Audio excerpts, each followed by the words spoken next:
నేల, ఆయన పోరాడిన నేల. ఆ నేలకి ఈ రోజున డోలీ రహిత గ్రామాలుగా ఉండాలి, డోలీ రహిత గ్రామాలుగా ఉండాలి మన రాష్ట్రంలో, ముఖ్యంగా మన ఏజెన్సీ ప్రాంతాల్లో ముఖ్యమంత్రి గారు సంకల్పించారు.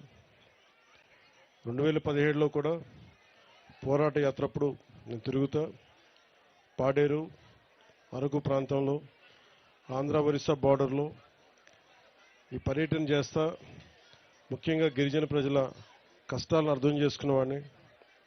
ఆ రోజున గిరిజనుల ప్రజలకి నేను ఒకటే మాట ఇచ్చాను, అందరూ వచ్చి మా ఊర్లోకి రా, మా తాండాలోకి రా అంటే నేను ఒకటే చెప్పాను, నేను వచ్చి ఏం చేయలేను, నాకు అధికారం లేదు అంటే, నీకు అధికారం ఉన్నా లేకపోయినా పర్లేదు, నీ మనసులో పడితే ఏదో ఒక రోజు చేస్తామా కానీ ఆ రోజు తీసుకుపోయారు.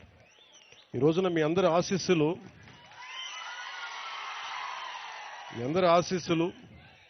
మీ అందరి దీవెనలు, ఈ రోజున నేను కూడా ప్రభుత్వంలో భాగస్వామ్యం అయ్యాను. పవన్ కళ్యాణ్ ప్రభుత్వంలో భాగస్వామ్యం అవడం అంటే ఇక్కడున్న ఒక సగటు గిరిజన యువకుడు, గిరిజన యువతి భాగస్వామ్యం అయినట్టు. నిన్న ఉన్నతాధికారులు కూడా చెప్తా ఉన్నాం, ఇప్పుడు కలెక్టర్ గారు కూడా చెప్తా ఉన్నాం, ఎందుకు నడిచాం, ఎందుకు పైకెక్కామంటే డోలీ పట్టుకొని ఒక నలుగురు డోలీ పట్టుకొని ఒక ఇబ్బందుల్లో ఉన్న ఒక ప్రాణాన్ని పట్టుకెళ్ళడం ఎంత కష్టమో తెలుసు నాకు. అది అలాంటిది ప్రాణాలకి, గర్భిణీ స్త్రీలకి, వృద్ధులకి ఇబ్బంది వచ్చే పరిస్థితుల నుంచి సంరక్షించాలి. ఉన్న సమస్య, మొన్న ముఖ్యమంత్రి గారి దగ్గరికి వెళ్ళాం, కేంద్రంలో కూడా మాట్లాడాం, మన ఢిల్లీ పర్యటనలో కూడా దీని గురించి చర్చించాం. ఒకటే చెప్పాను, మాకు ఏజెన్సీ ప్రాంతం ఎక్కువ, మాకు ఈ అల్లూరు సీతారామరాజు జిల్లా అంతా దాదాపు 95% ముఖ్యంగా గిరిజన ప్రజలు, గిరిజన గ్రామాలు ఉన్నాయి. దీనికి ప్రత్యేకంగా దృష్టి పెట్టమని చెప్పాం. అందుకని ఈ రోజున చందన్ ప్రధానమంత్రి గారి పథకం, ప్రత్యేక కేంద్ర ప్రభుత్వం పథకం పిఎం జన్మన్ అని, ప్రధానమంత్రి జనజాతి ఆదివాసీ న్యాయ మహా అభియాన్ అని. దీని కింద రోడ్లు కానీ, రోడ్లు సౌకర్యాలు కానీ వాటి కిందకు వచ్చే విధానం ఇది, ఈ పాలసీ ఇది. దాంట్లో భాగంగా 100 కంటే ఎక్కువ ఉండాలి ఆ జనాభా, 100 కంటే తక్కువ ఉంటే ఈ పథకం అమల్లోకి రాదు. సో మేము మాట్లాడుకొని ఇక్కడున్న కృష్ణతేజ గారితో కానీ, కలెక్టర్ గారితో కానీ, ఉన్నతాధికారులతో మాట్లాడి ఏం చేయాలి, ఇన్ని సంవత్సరాలైనా 70 సంవత్సరాలైనా ఇంకా డోలీలతోటి ఇబ్బందులు పడుతూ ఉన్నారు ప్రజలు, పైకి రాలేకపోతున్నారు, అవసరమైన అత్యవసర పరిస్థితుల్లో వాళ్ళకి ఇబ్బందులుగా ఉన్నాయని మాట్లాడుకుంటా ఉంటే, ముందుగా పంచాయతీరాజ్ శాఖ తీసుకున్నందుకు నేను మీకు ఏదైనా చేయగలుగుతున్నాను ఈ రోజున అంటే, ఈ రోజున దాదాపు 105 కోట్ల రూపాయల 33 లక్షల రూపాయల రోడ్లను ఈ రోజున మనకి శంకుస్థాపన చేశాం. ఇది చేయగలిగానంటే ఇక్కడున్న యువతీ యువకులు, పెద్దలందరూ కూడా మమ్మల్ని మా కూటమి ప్రభుత్వాన్ని గెలిపించారు. 1 కాదు 2 కాదు మెజారిటీ, మీరు 164 సీట్లు ఇచ్చారు, మాకు 21 పార్లమెంట్ సీట్లు ఇచ్చారు. ముఖ్యంగా ఏజెన్సీ ప్రాంతంలో మనకి పార్లమెంట్ సీట్లు రాకపోయినా కానీ, ఇందాక జర్నలిస్ట్ సోదరులు అడుగుతా ఉన్నారు, మీరు ఇక్కడ గెలవలేదు కదా, మీ కూటమి ప్రభుత్వం ఈ నియోజకవర్గంలో లేదు, ఈ పార్లమెంట్ నియోజకవర్గం మీ కింద లేదు అన్నప్పటికీ నేను ఒకటే చెప్పాను, ప్రజలు మాకు ఓట్లు వేసినా వేగిపోయినా మేము మీకోసం పనిచేస్తాం. అది ఎప్పుడు మీరు ఓట్ల కోసం మేము చేయలేం. ఈ రోజున ఇదే 105, 103 కోట్లు కనుక పెడితే దీనికి మొత్తం కలిపి 4,000 మంది లబ్ధి పొందుతారు, అంతే కదా. అని మీరు ఊహించండి, 100 కోట్ల పైన పెట్టుబడి పెడితే కేవలం దీని ద్వారా లబ్ధి పొందేది 4,500 గిరిజనుల మటుకే. కానీ మేము ఎలా చూస్తున్నామంటే, దీన్ని ఇక్కడ ఓట్లు వేయలేదు, అయినా కానీ వీటన్నిటిని అధిగమించి ఎందుకు వచ్చామంటే, ఇదే 100 కోట్లు ముఖ్యమంత్రి గారు తన నియోజకవర్గంలో పెట్టుకోవచ్చు, నేను కాకినాడలో పెట్టుకోవచ్చు, లేదంటే ఇంకో ప్రాంతాలకు పెట్టుకోవచ్చు. కానీ మీరు ఓట్లు వేసినా వేయకపోయినా ఎందుకు వచ్చాం ఇక్కడికంటే మీ కష్టాల్లో మేము పాలు పంచుకుంటున్నాం, భాగస్వామ్యం తీసుకుంటున్నాం. మీ కష్టాల్లో, మీ కన్నీళ్లలో మేము ఉన్నామని చెప్పడానికి. ఇదే 105 కోట్లు పెడితే, చాలా మంది బ్రిడ్జి పెడితే ఒక హైవే కూడా ఒక ప్యాచ్ అయిపోతుంది, కీలకమైన బ్రిడ్జిలు అయిపోతాయి. కానీ వాటన్నిటిని దాటి ఎందుకు పెట్టామంటే మీ కష్టాల్లో మేము ఉన్నాం. మీరు ఓట్లు గత ప్రభుత్వంలో ఆ పార్టీకి వేసినా కానీ మేము మనసు పెట్టి ఇక్కడికి వచ్చాం. మేము మీకు నిలబడతాం, ఆసరాగా ఉంటామని తెలియజేయడానికి ఇన్ని ప్రాజెక్టులు, ఈ రోజున ఇన్ని రోడ్ ప్రాజెక్టులు మీకోసం పెట్టాం.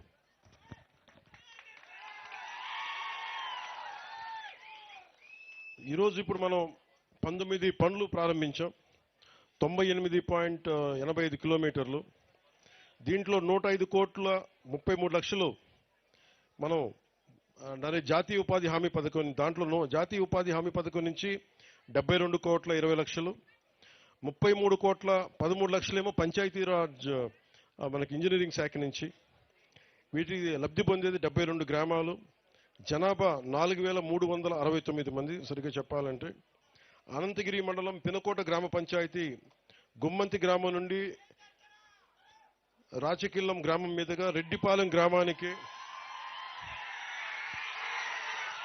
పంచాయతీరాజ్ నిధులతోటి 5.5 కిలోమీటర్ల మేరకు 5.86 కోట్ల అంచనాతోటి తారు రోడ్డు నిర్మాణానికి పంచాయతీరాజ్ ఇంజనీరింగ్ విభాగం ద్వారా పనులు చేయడానికి ఈ రోజున శంకుస్థాపన చేశాం. దీనివల్ల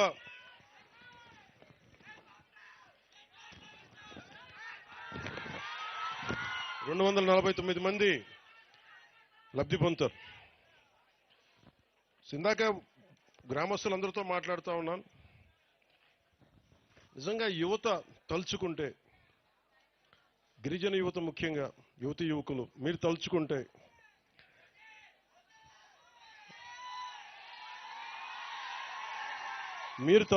మార్పు వస్తుంది.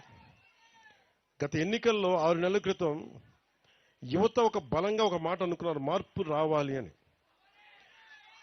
మీరు మార్పు వచ్చింది, మీకు రోడ్లు పడ్డాయి. మార్పు వచ్చింది, పంచాయతీ సర్పంచులకి విలువ లేని పరిస్థితుల్లో పంచాయతీ సర్పంచులు భుజాలు తలగరేసి మేము సర్పంచులను చెప్పుకునే స్థాయికి మేము పెట్టాం. మొన్న ముఖ్యమంత్రి గారి దృష్టికి ఇదే తీసుకెళ్లాను. ఇద్దరం ఒక గంట సేపు కూర్చున్నాం. గంట సేపు కూర్చొని మాట్లాడింది, మేము కూర్చొని వేరే ఏం మాట్లాడాలి. నేను మాట్లాడిందల్లా గిరిజన ప్రజల స్థితిగతుల గురించే మాట్లాడాను.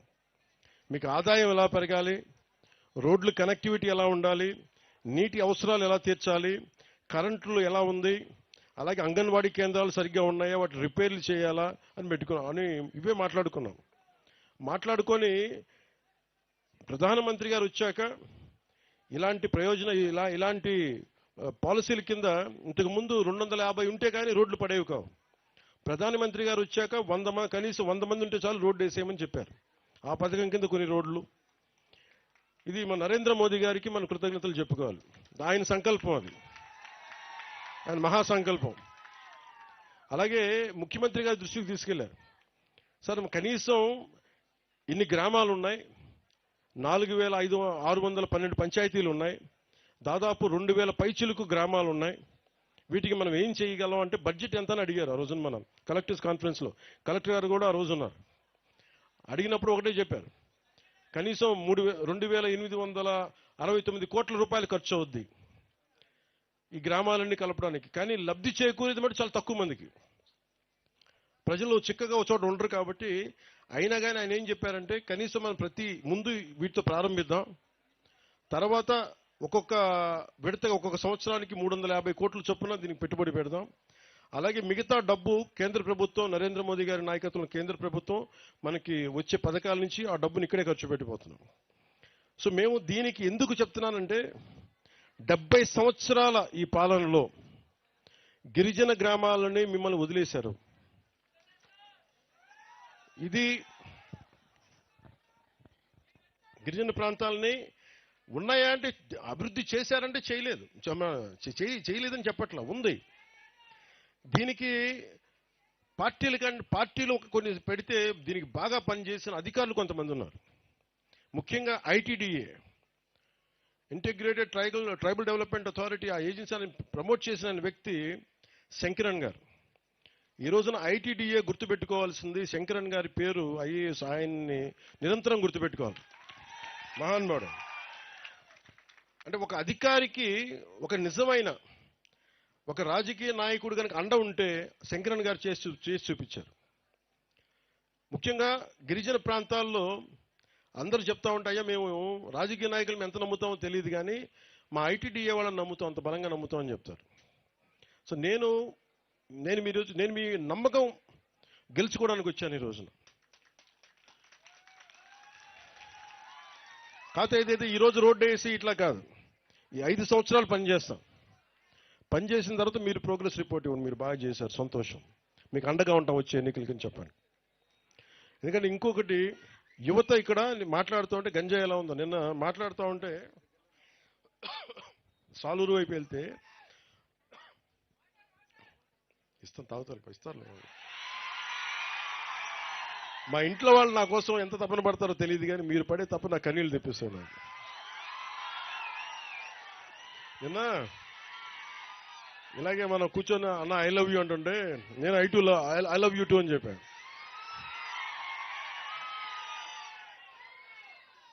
నిన్న పిల్లలు కూడా ఇన్నిసార్లు ఐ లవ్ యూ చెప్పలే, బాగున్నావా ఇలా తట్టేసి వెళ్ళిపోతా.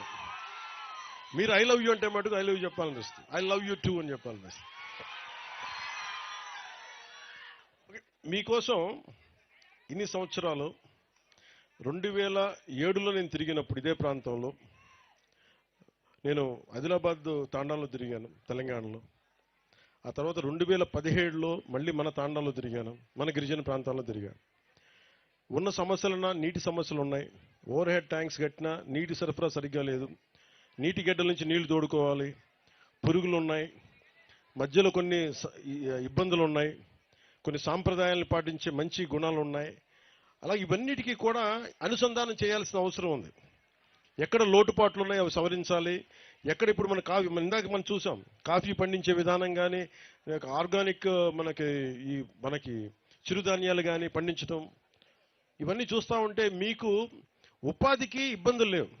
మీకోసం చేయాల్సిందల్లా ఒక శంకరన్ గారి లాగా ప్రతి అధికారి కనుక పనిచేస్తే నిజంగా మీకు నిజంగా చెప్తున్నాను, డబ్బులు నిజంగా ఇది చెప్పాలి, నేను మనసు పెట్టకపోతే, ముఖ్యమంత్రి గారు కనుక మేమిద్దరం చర్చించుకోకపోతే ఈరోజు ఈ ప్రాజెక్ట్ రాదు. కానీ ఎందుకంటే మనసు పెట్టే నాయకులు మీకు కావాలి. ముఖ్యమంత్రిగా నారా చంద్రబాబు నాయుడు గారి దృష్టికి నేను ఏం తీసుకెళ్ళగలనంటే, నాకు ఫైనాన్స్ని ఎలా హ్యాండిల్ చేయాలో నాకు తెలియదు. నాకు తెలిసిందల్లా మీ కష్టాలను గుర్తించి ఒక అనుభవజ్ఞుడైన నాయకుడు ఉండి, సార్ ఈ ఇబ్బందులు ఉన్నాయి ప్రజలకి, రోడ్లు వేయాలి, ఇంకా డోలీలతో ఇబ్బంది పడతా ఉన్నారంటే పాపం వెంటనే ఆయన అడ్మినిస్ట్రేటివ్ శాంక్షన్ 39.40 కోట్ల రూపాయలు వెంటనే చేశారు. ఇక్కడున్న కూటమి నాయకులందరి తరపు నుంచి ప్రజల తరపు నుంచి గౌరవ ముఖ్యమంత్రి శ్రీ నారా చంద్రబాబు నాయుడు గారికి మనస్ఫూర్తిగా నా కృతజ్ఞతలు తెలియజేస్తా ఉన్నాను మనందరి తరపు నుంచి. అలాగే మన ప్రధానమంత్రి మనకి పథకాల కోసం మనకి ఎంత రాబోతున్నాయి డబ్బులు, నెక్స్ట్ ఏది చెప్తా ఒక్క నిమిషం. 280 crores ఇప్పుడు జనవరిలో పిఎం మన రోడ్ల కోసం మళ్ళీ జనవరిలో 250 కోట్ల రూపాయలు ప్రధానమంత్రి గారు దీనికి మంజూరు చేయబోతారు. సో ఇవన్నీ మేము చేయగలుగుతున్నామంటే, నేను దశాబ్దం కష్టపడ్డాను, నేను తిరిగాను, తిప్పలు పడ్డా, తిట్లు తిన్నా, కుటుంబాలను బెదిరించారు, ఆడపిల్లల్ని బెదిరించారు, ఇంట్లో ఆడపిల్లల్ని, భార్యని బెదిరించారు, తిట్టారు. ఇవన్నీ ఎందుకు పడ్డామంటే, ఒక డోలీ మోత మోగే ఒక గ్రామానికి రోడ్డు వేయగలిగితే సంతోషం. ఇన్ని తిట్లు పడ్డాగా నాకు ఎందుకు ఆనందం ఉందంటే, బాధ్యత తీసుకున్నట్టుగా తిట్లు పడతాయి. సో బాధ్యత, ఇన్ని 5 కోట్ల మంది ప్రజల బాధ్యత తీసుకొని ఈరోజు తిట్లు తింటూ కూడా మీకోసం ఉన్నామంటే, మీ జీవన స్థితిగతుల్లో మార్పు రావాలి, దానికోసం మేము త్రికరణ శుద్ధిగా పనిచేస్తాం అని తెలియజేయడం. అలాగే దీన్ని అనంతగిరి ప్రాంతాన్నంతా మనం ఊటీగా పిలుచుకుంటాం. దీన్ని ఒక్కొక్క చోట చూసి ఎంత సుందరంగా ఉంది. మనం విజయనగరం వెళ్ళినా కానీ, సాలూరు ప్రాంతానికి వెళ్ళినా, మనం పార్వతీపురం వెళ్ళినా కానీ, మన్యం ప్రాంతంలో ఎక్కడ తిరిగినా చాలా అద్భుతంగా ఉంది. కానీ ఉన్నదల్లా సమస్య ఏంటంటే మనకి కొంత డిసిప్లిన్ కావాలి. టూరిస్టులు కావాలంటే వారికి కొంత బాధ్యత నేర్పించాలి. సో వీటి మధ్య అనుసంధానం చేస్తూ టూరిజం శాఖని డెవలప్ చేయాలి, టూరిజంని డెవలప్ చేయాలి. అలాగే నేను ఇందాక యూత్తో మాట్లాడుతూ ఉంటే నేను కుర్రాన్ని అడిగాను, గంజాయి ఎక్కువ పండుతుందా ఇక్కడ, గంజాయి ఎలా ఉంది అన్నాడు. అంటే ఆహా చాలా సూపర్ అన్నా అన్నాడు. నేనన్నా ఇంత ఓపెన్గా చెప్పేస్తున్నాడేంటి, గంజాయి సూపర్ ఏంటి అన్నావు అన్నాను. అంటే ఏంటన్నా గంజాయి అన్న, లేదన్నా ఎంజాయ్ అన్నాను. అంటే ఏంటి ఉద్దేశం అంటే నేను వచ్చినందుకు ఎంజాయ్ చేస్తున్నావా అని అడిగినట్టు వినిపించిందంట. లేదన్నా నువ్వు అడిగితే నువ్వు ఎంజాయ్ చేస్తున్నావు అంటే ఎంజాయ్ చేస్తున్నా, గంజాయి కాదన్నా. 2017లో నేను తిరుగుతున్నప్పుడు యువతని చాలా మందిని మాట్లాడాను. మనకి అరకు ఏఓబి బార్డర్లో కానీ మొత్తం అరకు ప్రాంతం అన్నింటిలో మాట్లాడితే అందరూ అడిగింది ఏంటంటే ఎందుకు చేస్తున్నారు ఇవన్నీ అని అడిగా. అన్న మాకు డబ్బులు సంపాదించిన వేరే మార్గాలు ఏమన్నాయి చెప్పన్నా మాకు. ఇది ఒక సామాజిక సమస్యగా చూడాలి. ఇప్పుడు మనం గ్రామ దేవతలకి మన నైవేద్యం పెడతాం. అదే పట్టణాల్లోనూ మైదాన ప్రాంతాల్లో ఏం చేస్తారు, గుడి ఉంటే పులిహోర చేసో చక్కెర పొంగల్ చేసో పెడతారు. ఇక్కడ మనం ఏం పెడతాం, కొర్రలతో పొంగల్ చేస్తాం. బియ్యం ఉన్న చోట మనం అన్నంతో పొంగల్ చేస్తాం. అలాగే ఇక్కడ ఆచార వ్యవహారాలు ఒక్కొక్క నేలకు ఒక్కొక్క సాంప్రదాయం ఉంటుంది. గిరిజన సాంప్రదాయాల్లో మనకి కళ్ళు పెట్టడం దగ్గర నుంచి మనకి తల్లులకి, గ్రామ దేవతలకి, అలాగే గంజాయి పెట్టడం కూడా, గంజాయి ఆకుని ఇవ్వడం కూడా అది ఒక సాంప్రదాయం. అలాంటి సాంప్రదాయాల కోసం పెంచుకున్న ఈ గంజాయి మొక్క, ఇది సమస్య ఏమైపోయిందంటే అది సంస్కృతి వరకు ఉండిపోతే పర్లా, గిరిజన ఆచార వ్యవహారాల వరకు ఉండిపోతే ఇబ్బంది ఉండేది కాదు. దాన్ని కమర్షియలైజ్ చేశారు, ఎక్స్పోర్ట్ చేశారు. ఎకరాల్లో వేలాది హెక్టార్లు పండించడం స్టార్ట్ అయిపోయేటప్పటికీ ఆంధ్రప్రదేశ్ ఈ రోజున గంజాయికి #1 క్యాపిటల్ అయిపోయింది. మనం అనుకోవచ్చు ఏం జరుగుద్ది, గంజాయి మనకు మొక్క వేస్తాం పోద్దంటే. దీనివల్ల ఏం జరుగుతుంది అంటే చాలా మంది యువత పాడైపోయి తాగేసి చిన్నపిల్లలకి చాక్లెట్ల రూపంలో ఇచ్చేసి, మొన్న ఈ మధ్యన కడపలో అనుకుంటా టీచర్ మీద తిరగబడి పిల్లలు కొట్టేశారు, గుండెల మీద కొడితే చనిపోయారు ఆయన. దానికి కూడా ఈ మొత్తమంది ప్రభావం ఉందనేది పోలీసులు ఆ దిశగా కూడా ఆలోచిస్తున్నారు. అందుకని గంజాయి సాగుని మనం నిలువరించాలి. కానీ అలాగే నేను ఆలోచిస్తుంది ఏంటంటే ముఖ్యమంత్రి గారి దృష్టి కూడా తీసుకెళ్ళి దీన్ని ఒక సామాజిక సమస్యగా కూడా చూడాలి. అందుకని టూరిజం మీకు మేజర్ మనీ అవుద్ది.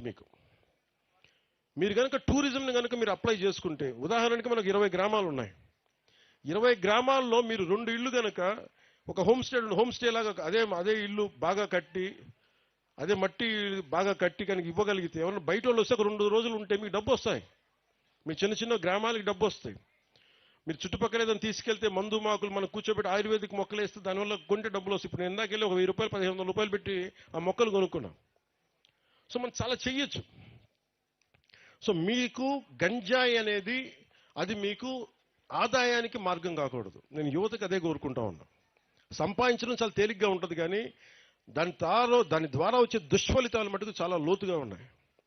అందుకని ముఖ్యంగా అందరూ ఉన్నారని నేను చెప్పట్లేదు, కానీ గంజాయి సాగు చేస్తున్న యువతకి నా అప్పీల్, నా విన్నపం ఏంటంటే దయచేసి మీకు ప్రత్యామ్నాయ మార్గాలు కల్పిస్తాం. దాన్ని కొంచెం మీరు ఆలోచించి దాన్ని దయచేసి ఎంకరేజ్ చేయకుండా మీరు దృష్టిలో ఉంటారని నేను మీకు వేడుకుంటా ఉన్నాను.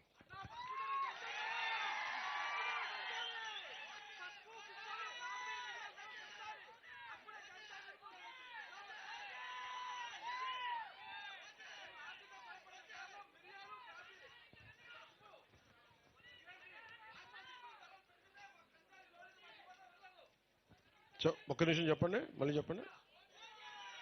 పంట రేటు పెంచాలా? ఓకే, నాకు అర్థమైంది.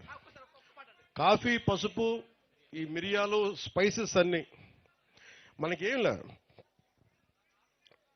1000 గజాల్లో కూడా చాలా ఒక 4 మంది బతికే అంత ఆదాయం ఉంటుంది. నీటి సమస్య లేదు. మొక్క మొలవని చోట కూడా నీటిని పట్టుకోగలరు. గాలిలో ఉండే తేమని ఇలాగే మన ఈ బంతి బంతి ఎలా కట్టారో, బంతి దారాలు ఎలా కట్టారో బంతిమాల, అలాగే చైన్లు వేలాడి తీస్తే ఆ గాలి వెళ్తూ ఆ తేమలో, గాలిలో ఉన్న తేమ పట్టుకునేది, నీటిని పట్టుకునే టెక్నాలజీ కూడా ఉంది. మన గిరిజన గ్రామాల్లో మనకి ఇంత నీటి గేట్లు ఉన్నాయి. నీటికి ఇబ్బంది పడతామని నిజంగా దీనికి కావాల్సింది ఏంటంటే, మీకోసం త్రికరణ శుద్ధిగా పనిచేసే వ్యక్తులు కావాలి మీకు.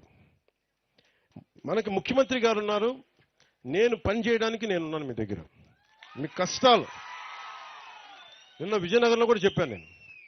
నేను ప్రతి 2 నెలలకి 15 రోజులు మన మన్యం ప్రాంతంలోనే తిరిగి మీ సాధక బాధలు అన్నీ తెలుసుకొని, ఎందుకంటే మీరు గంజాయిని మీరు వదిలే వరకు నేను మిమ్మల్ని వదలను.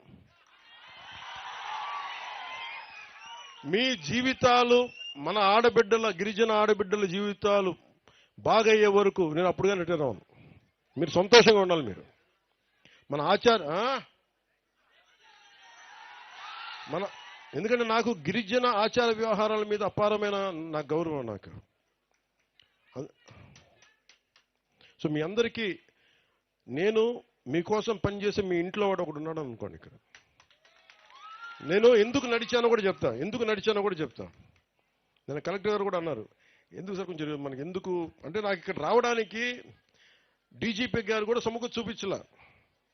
మబ్బు పట్టేసింది, ముసురుగా ఉంది, లేదంటే మనకి ఫాగ్ ఉంది, మంచు తెరలు ఉన్నాయి, లోపలికి వెళ్ళాలి, ఎలాంటి ఇబ్బందులు ఉంటాయి, మాకు రైట్గా లేదనేది నాకు ఒత్తిడి పెట్టిన, మీరు కావాలంటే తర్వాత వెళ్దురు కానీ మళ్ళీ అంటే నేను చెప్పాను, ఈరోజు అనుకున్నా మా వాళ్ళ కోసం నేను ఈరోజే వెళ్తాను. అంటే ఒక మంచి పని చేయడానికి ముహూర్తాలు ఉండవు. రోడ్డు వేయటం మంచి పని, దాహం తీర్చడం మంచి పని, అంగన్వాడీ బిల్డింగ్స్ కూలిపోతే వాటిని తిరిగి కట్టడం మంచి పని. మంచి పని చేసేవాడికి ఆపద ఉండదు. ఇదే నా నమ్మకం. ఇక నేను పుట్టినప్పటి నుంచి నేను ఎవరికి ద్రోహం చేసిన వ్యక్తిని కాదు. అందరూ బాగుండాలని కోరుకునేవాడిని, రాష్ట్రం బాగుండాలని తపన పడేవాడిని, దేశం బలంగా ఉండాలని కోరుకునేవాడిని. ఆ బలంగా ఉండాలని కోరుకునేవాడిని కాబట్టి రాగానే మన పంచాయతీలకి అప్పుడు దాకా 200, 300 ఉండే మన స్వాతంత్ర దినోత్సవకి జరుపుకోవడానికి ఇచ్చే డబ్బులు 100ని 10,000 చేసాం, 250ని 25,000 చేశాం మనం. అంతే కదా. అంటే నేను మనందరి దేశ క్షేమం, సమాజ క్షేమం, మన క్షేమం కోరుకునేవాడిని. సో మేము కోరుకునేదల్లా, మేము ఇక్కడున్న నాయకులందరూ కూడా, వేదిక పైన ఆశల నాయకులు కానీ, ఉన్నతాధికారులు కానీ, అందరం కూడా పనిచేయడానికి సంసిద్ధంగా ఉన్నాం. నాకు మీ నుంచి మిమ్మల్ని కోరుకునేది, మీరు కొంచెం సహకరించండి. ఒకసారి ఒక కొత్త ఆలోచన వచ్చినప్పుడు మీకు ఇబ్బందిగా ఉండొచ్చు, మీరు చెప్పండి. ఇలాంటి సెమినార్స్ ఇలా కూర్చొని సభలు పెట్టుకుందాం, మీకు ప్రభుత్వం తరపు నుంచి మీకు ఏమైనా ఇబ్బందులు ఉన్నాయి, లేదంటే నాయకులు తీరు నచ్చలా, అధికారులు తీరుతెన్నులు నచ్చలా, మీరు మొహమాటం లేకుండా చెప్పండి. నన్ను ఎన్నోసార్లు తిడతారు కదా, సరిగ్గా చేయలేదని. నేను భరిస్తాను. ఎందుకు భరిస్తానంటే, నేను పని చేయడానికి ఒప్పుకున్నా. ఒకసారి లేనప్పుడు, కుదరినప్పుడు కూడా నేను చెప్తాను మీకు. ఇది డెమోక్రసీ. ఇది ప్రజాస్వామ్యంలో మనం ఏం చేయగలం, ఒకరినొకరు మాట్లాడుకోవాలి. ప్రభుత్వాన్ని నడిపే వ్యక్తులు వాళ్ళ సమస్యలు తెలుసుకోవాలి. మీ సమస్యలు విన్నప్పుడు కూడా మేము ఎంత అసాధ్యాలు కూడా మేము చెప్తాను మీకు. అందుకనే కొన్నిసార్లు వెంటనే రోడ్డు వేసేయమంటే, వెంటనే రోడ్డు వేయడానికి టెండర్ పిలవడానికి 45 రోజులు పడుద్ది. అందుకే నేను చెప్పాను, ముందస్తుగా కొన్ని రోడ్లు ఏమేమి చేయగలరో చేసేయాలంటే ఇల్లు మనకి ఆగమేఘాల మీద చేస్తున్నాం అది. అందుకని మీ సహాయ సహకారాలు కావాలి. ఇందాక అడిగి ఒక్కొక్కరితో మాట్లాడుతున్నాం, మాకు ఇక్కడ జూనియర్ కాలేజ్ లేదు, ఇన్ని మండలాలు కలిపి ఇన్ని జూనియర్ కాలేజ్ లేదు మా మండలం కంటే. 16 ఎకరాల స్థలం ఇచ్చారు అంటే వెంటనే చెప్పాను, జూనియర్ కాలేజ్ కావాలంటే మన నిధులు మాట్లాడదాం, జూనియర్ కాలేజ్ కూడా ఏర్పాటు చేద్దాం. దీనికి నేర్చుకుంది ఏంటంటే, ప్రజల దగ్గరికి వెళ్ళినప్పుడు సమస్యకు పరిష్కారాలు దొరుకుతాయి. అందుకే నేను ఎప్పుడు మీతో మమేకం అవడానికి సిద్ధమవుతాను. నేను కోరుకునేదల్లా ఈ సభాముఖంగా మీరు నా మీద పడకుండా కనుక నన్ను ఇంటరాక్ట్ అయితే నేను ఇంకెక్కువ పని చేస్తాను. ఎందుకంటే మీరు సినిమాలో చెప్తారు, ఓజీ అంటారు, అరుస్తూ ఉంటారు కదా. నా స్వప్నం, నా కళ విను, నా స్వప్నం, నా కళ నా ఒక్కడి కోసం కాదు, నా ఓజీ కోసం కాదు, సినిమా కోసం నేను ఎప్పుడు కలకనలా. నేను దేశం కోసం కలగన్నా, దేశంలో ఉన్న ప్రజల కోసం కలగాను. ఈ పేరు, ఈ బలం, మీ ప్రేమాభిమానం ఇవన్నీ కలిపి 4 రోడ్లు వేస్తే జన్మధన్యం అనుకున్నాను. ఈరోజు 4 కాదు 29 రోడ్లు వేస్తున్నాం ఒక్క రోజులోనే. ఇంకొక నెలలో సీఎం గారు పాప చంద్రబాబు గారు ఏమనగా ప్లీజ్ దయచేసి లేదు వినండి, మన గౌరవ ముఖ్యమంత్రి గారు మనం గౌరవిద్దాం. నేను డిప్యూటీ సీఎం గారు నన్ను గౌరవించారు కదా, సంతోషం. ప్లీజ్ ఏమవుతాయంటే వేదిక పైన నాయకులు ఉన్నారు, వాళ్ళకి ఇబ్బంది పడకూడదు కదా, మీ దగ్గర నడిపించారంటారు కదా, నన్ను తిడతారు మళ్ళీ. ముఖ్యమంత్రి ఎవరని కాదు, ఎవరు బాగా పనిచేశారని. ముఖ్యమంత్రి గారు ఆయన అనుభవం చాలా కీలకం, చాలా కీలకం. ఈరోజు 40 కోట్లు కావాలి మన గిరిజన గ్రామాలకంటేనే వెంటనే ఆయన ఒక అరగంట మొత్తం అందరిని పిలిచి మాట్లాడారు. ఇవ్వగలమా అంటే వెంటనే ఇచ్చేద్దాం, వెంటనే చేశాం. సో అందుకని మనస్ఫూర్తిగా ఆయన మరోమారు మీ అందరి తరపున కూడా ఇంకోసారి ఆయన ధన్యవాదాలు తెలుపుతాం. ఇక డబ్బు లేకపోతే నాలాంటోడు ఎన్ని పాదయాత్రలు చేసినా ప్రయోజనం లేదు. సో మనసు ఉండాలి, దానికి బుద్ధి ఉండాలి. సో మనసు బుద్ధి 2 కలిస్తే ఆంధ్రప్రదేశ్ అభివృద్ధి. సో మీ అందరికీ మరోమారు ధన్యవాదాలు తెలుపుకుంటూ, ఎస్పీ గారు ఇందాక ఇప్పుడే చెప్తా ఉన్నారు, నోటు గాంజా అనేది పోస్టర్ రిలీజ్ చేస్తామని చెప్పారు. ఒకసారి ఎస్పీ గారిని ఇంకా మిగతా డిఎస్పీస్ కూడా ఒకసారి ఎవరైతే ఉన్నారో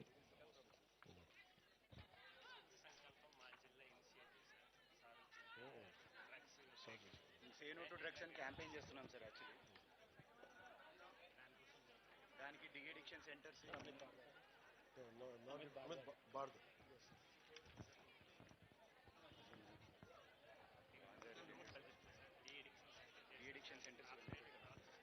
ముందుగా అంటే గాంజా రాష్ట్రం అంతా ఇబ్బంది అయిపోయింది.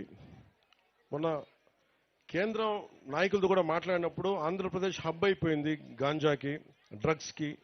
దీనిపై చర్యలు తీసుకోవాలనే క్రమంలో భాగంగా ముఖ్యంగా అల్లూరు సీతారామరాజు జిల్లా నుంచి మన అమిత్ బర్దర్ గారు, ఎస్పీ గారు ఇది ఇనిషియేట్ చేశారు. ఇది యువత గంజాయిని సేవించడానికి బానిసలు అయిపోతే మటుకు జీవితం, ఆరోగ్యం ఎలా దెబ్బతింటుంది, ఎలా కోల్పోతున్నారు, ఏమైపోతుందంటే మనం నేర ప్రవృత్తి పెరిగిపోతుంది. మన మనసులో 100 ఆలోచనలు వస్తే అన్ని ఆలోచనల మీద మనం మాట్లాడడం. అదే కనుక మాదక ద్రవ్యాలు తీసుకుంటే చేసేయచ్చని ఒక బలం వచ్చేస్తుంది. అందుకే ఈ మాదక ద్రవ్యాలు చాలా డేంజరస్. అది కూర్చొని చూడండి, పసిబిడ్డల్ని పాడు చేసేయటం కానీ, చంపేయటం కానీ, పాప ముసలోళ్ళని చంపేయటం కానీ, ఇవన్నీ చాలా ఇబ్బందికరమైన పరిస్థితులు ఉన్నాయి. అందుకని ఇనిషియేటివ్ స్టార్ట్ చేశారు.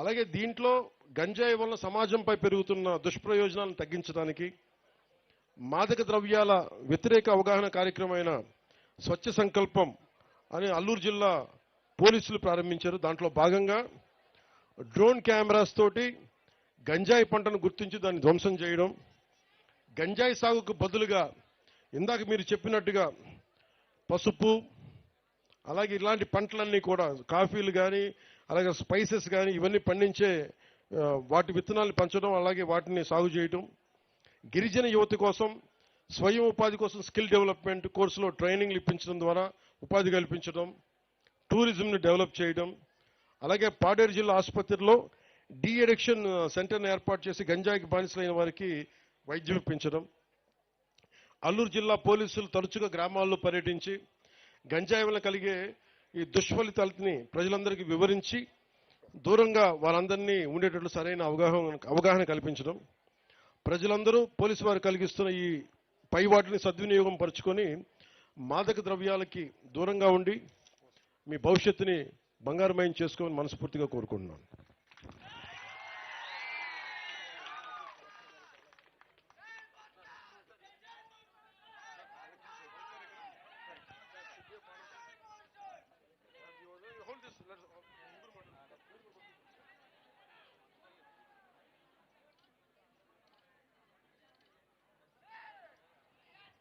నేను ఎప్పుడు కూడా కలగనలే.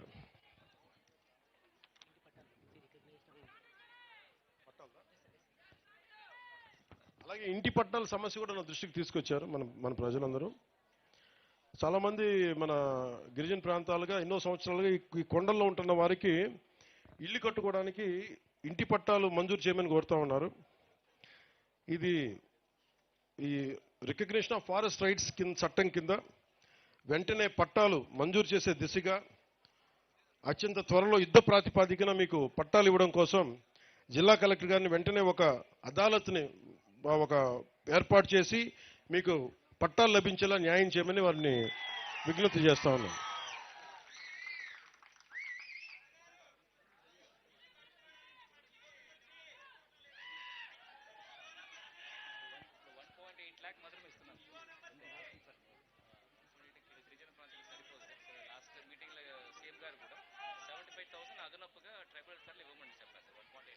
$1.8 సరిపోవట్లేదు, అదనంగా ఇంక ఇమ్మని కదా, అదే కదా మీరు అడిగేది. దీని మీద అంటే అలాగే ఇప్పుడు గత ప్రభుత్వం నడిపిన నాయకుల్లాగా జేబులో ఉన్న డబ్బులాగా నేను అట్లా కూర్చోబెట్టి చేసేస్తానని చెప్పి వాళ్ళు రుషికొండ ప్యాలెస్ కట్టుకున్నారండి. నేను దాన్ని అందరితో మాట్లాడి, సీనియర్ నాయకులందరితో మాట్లాడి, అధికారులతో మాట్లాడి దానికి అదనంగా ఎలా నిధులు లభించాలి, 1,80,000 దాటి ఎలా అదనంగా నిధులు ఇవ్వాలి, దాని మీద మాట్లాడి నేను దాని దిశగా ఆలోచిస్తాను. కొంచెం సమయం అన్నా. అంటే కొన్ని ఇళ్లకి చాలా మంది సిఎస్ఆర్ ఫండ్స్ ఉన్నాయి, కొంతమందితో మాట్లాడుతాం. అది వ్యక్తిగతంగా మేము చేయగలిగేది. అంటే మేము మనసు పెట్టి పనిచేస్తాం. మీరు కొంచెం పెద్ద మనసుతోటి 1,80,000 ఇంకా బలమైన ఇల్లు కట్టొచ్చని టెక్నాలజీస్ ఉన్నాయి, అవి కూడా ఆ దిశగా కూడా ఆలోచిస్తాం. అంటే ఈ మాట చెప్పి నేను ముగిస్తాను సభ. మీరు ముఖ్యంగా ఒక నిమిషం, గత ప్రభుత్వం ఏం చేసిందో మీకు తెలుసు. ఒకసారి మీరు అల్లూరు సీతారామరాజుని గుర్తుపెట్టుకుంది నేల.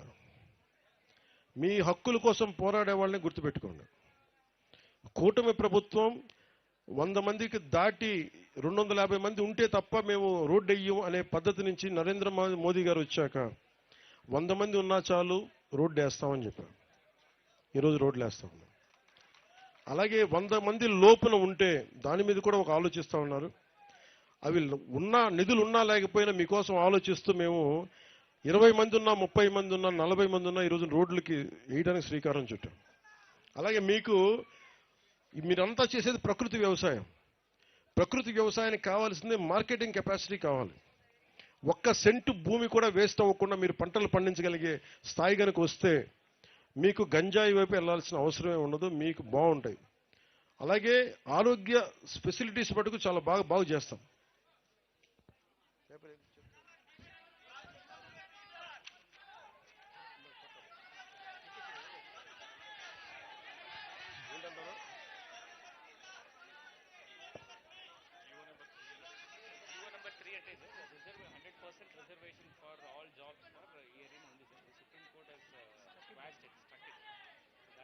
అంటే నేను జీవో నెంబర్ 3కి ఇది మాట్లాడుతూ ఉన్నా. ఇప్పుడు నేను మీ చేత ఓట్లు వేయించుకోవడానికో చప్పట్లు కొట్టించుకోవడానికో ఒక మాట మాట్లాడి చేసేస్తాం అని మాట్లాడవచ్చు.